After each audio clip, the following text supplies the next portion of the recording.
সাংবাদিক বন্ধুগণ, আপনাদের মাধ্যমে আমি জানাতে চাই পরবর্তী কর্মসূচি আমরা প্রেসিডেন্ট মহোদয়কে যেহেতু আমরা স্মারকলিপি রেডি করেছি, আমার হাতে স্মারকলিপি আছে এবং ইউনো মহোদয়কে নতুন এসছে তাকেও আমরা স্মারকলিপি দেবো এবং আপনাদেরকে একটা কপি দেবো স্মারকলিপি এবং আপনারা এর মাধ্যমে আমাদের মাননীয় জেলা প্রশাসক মহোদয় মাননীয় মাহমুদুল হক স্যারকে আপনারা মেসেজটা পৌঁছে দেবেন এবং মেসেজ পৌঁছে দিবেন আমাদের ভূমি মন্ত্রণালয়ের দায়িত্বপ্রাপ্ত উপদেষ্টা মহোদয়ের কাছে, মেসেজ পৌঁছে দেবেন ধর্ম উপদেষ্টা মহোদয়ের কাছে, মেসেজ পৌঁছে দেবেন প্রধান উপদেষ্টা ডক্টর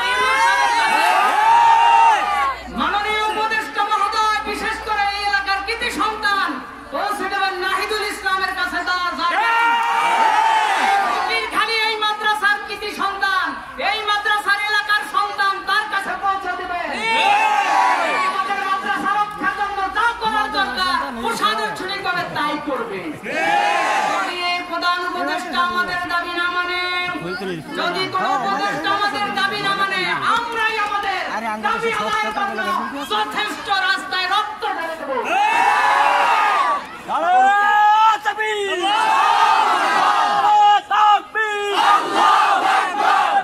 সুদের কালো হাত ভেঙে দাও, ঘুরিয়ে দাও, ভেঙে দাও, ঘুরিয়ে দাও, ভূমিতে সুদ দালালেরা হুঁশিয়ার সাবধান, হুঁশিয়ার সাবধান, প্রশাসন নীরব কেন?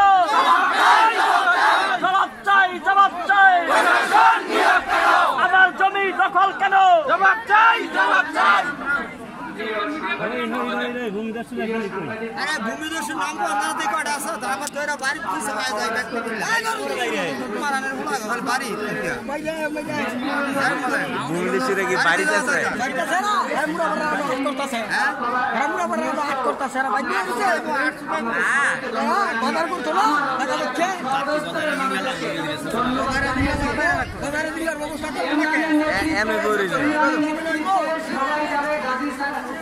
শহীদুল্লাহ গাজীর নেতৃত্বে এরা সবাই যাবে। তারপরে কারা যাবে? তারা যারাই স্বেচ্ছায় যাইতে চায় সুশৃঙ্খলভাবে যেতে হবে। কোন রকম বিশৃঙ্খলা করা যাবে না, ভাঙচুর করা যাবে না, কোন একটা গাছের পাতা পর্যন্ত ছেড়া যাবে না। খবরদার, কেউ যদি পাতা ছেড়ে তাহলে তার বিরুদ্ধে আমি নিজে বাতিলের মামলা করবো। কোন রকম বিশৃঙ্খলা করা যাবে না, শান্তিপূর্ণভাবে আমাদের দাবিগুলো ঊর্ধ্বতন কর্তৃপক্ষের কাছে পৌঁছে দিতে হবে। খোলা হবে বাংলাদেশ।